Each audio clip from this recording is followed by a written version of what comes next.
राजस्थान की अरावली पहाड़ियों के बीच एक ऐसा किला है जिसके मेन गेट पर सरकारी बोर्ड लगा है और जिस पर लिखा है सूर्यास्त के बाद इस किले में प्रवेश करना सख्त मना है। यह किसी आम सिक्योरिटी गार्ड का बोर्ड नहीं बल्कि ASIR के सर्वे ऑफ इंडिया का अधिकारी बोर्ड है।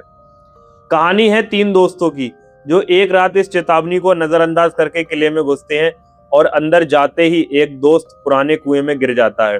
जैसे तैसे वह उसे बाहर निकालकर हॉस्पिटल ले जाने के लिए गाड़ी में बैठालते हैं, लेकिन रास्ते में गाड़ी का भयानक एक्सीडेंट होता है और तीनों की मौत हो जाती है। स्थानीय लोग कहते हैं कि यह एक्सीडेंट नहीं किले का श्राप था। लेकिन क्या वाकई भानगढ़ में भूतों और आत्माओं का बसेरा है, या फिर इस किले का असली सच और इतिहास साइंस के पन्नों में छिपा है? चलिए आज भानगढ़ का पूरा सच बेनकाब करते हैं। साल 1573 में राजा भगवंत दास ने अपने बेटे माधव सिंह के लिए भानगढ़ बसाया था।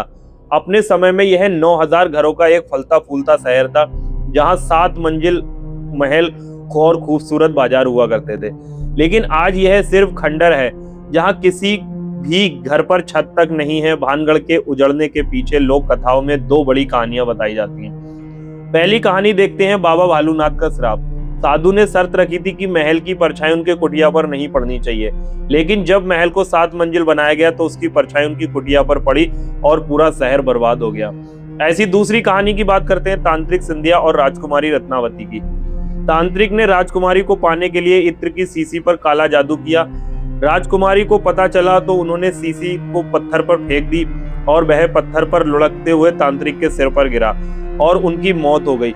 मरते मरते तांत्रिक ने भानगढ़ को कभी ना बसने का श्राप दे दिया। अगर सबसे बड़ा सवाल अगर यह है सिर्फ कहानियां हैं, तो फिर लोगों को रात में रोने की आवाजें, घुंघरू की झनकार या अजीब साया क्यों दिखता है?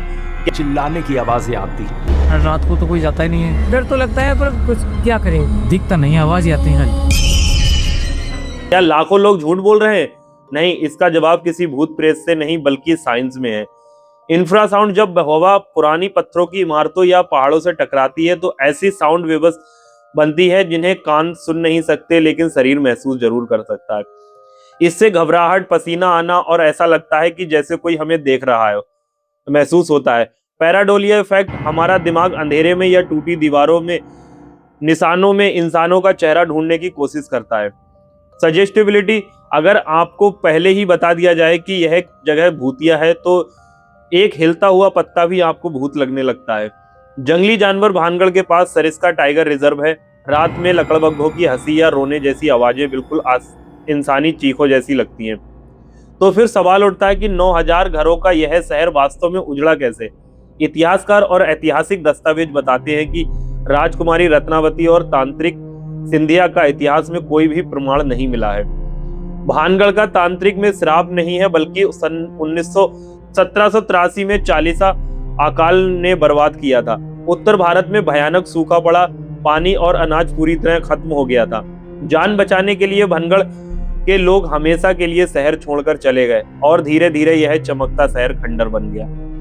और जहां तक ASI के बोर्ड की बात है तो रात को जाना मना क्यों है, तो इसका कारण भूत नहीं बल्कि सरिस्का नेशनल पार्क से आने वाले तेंदुए, टाइगर और लकड़बग्घे और किले के जर्जर टूटी दीवारें हैं जो रात के अंधेरे में जानलेवा साबित हो सकती हैं। महान वैज्ञानिक मैरी क्यूरी ने कहा था कि जिंदगी में किसी भी चीज से डरने की जरूरत नहीं है, बस उसे समझने की जरूरत है। अगर आपको भानगढ़ की यह साइंटिफिक और ऐतिहासिक सच्चाई पसंद आई हो तो वीडियो को लाइक करें और चैनल को सब्सक्राइब करें। ऐसे ही मिस्ट्री से पर्दा उठाने के लिए हमारे चैनल को सब्सक्राइब करें और कमेंट में लिखें जय हिंद।